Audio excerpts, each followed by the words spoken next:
This training is for our registration team who will be scheduling our telehealth BHC appointments. So I'm going to start off this training with scheduling my fake appointment in one of my BHCs. This happens to be Griselda Ramsey's schedule. So I'm going to go onto her template. This is for a far day in advance. So I'm going to go to today. I'm going to go to tomorrow for 8 a.m. I'm going to double click in my time slot that I want to schedule the patient for. I'm going to go ahead and select Virtual BHC Consult. This is what we want to use for any appointment that is going to be telehealth and or using the Zoom platform. You can see that her service location is already Farmington High School, but if there's nothing in this space, you want to make sure that you fill that in with the correct location, which will be on that cheat sheet that has been sent out to you. I'm going to go ahead and select my patient, and for this purpose, I'm just going to use a test patient.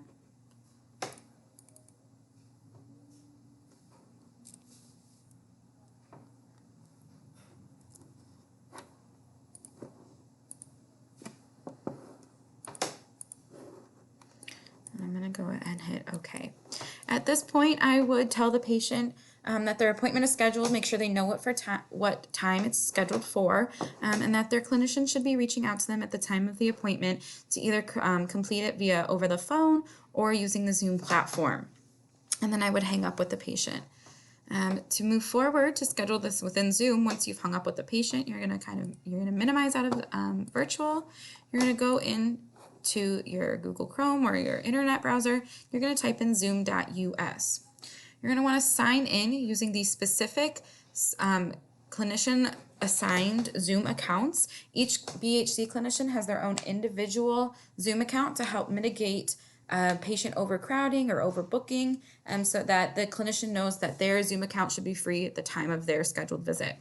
So Griselda is assigned to Orchard Lakes, so I'm going to go ahead and sign in. And I'm going to go to schedule a meeting.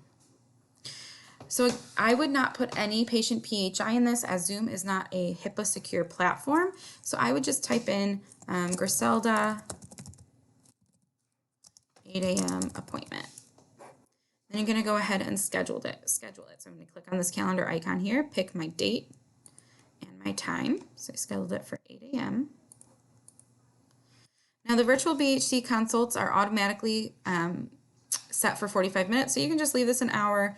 You can go ahead and set it at 45 minutes, make this 0, make this 45. It's a personal choice. I'm just going to leave it at an hour just for ease. I'm going to go ahead and select personal meeting ID so that the meeting does not require a password. I'm going to go down here and I'm going to hit save. So now my appointment has been created on both the NextGen and the Zoom platform side.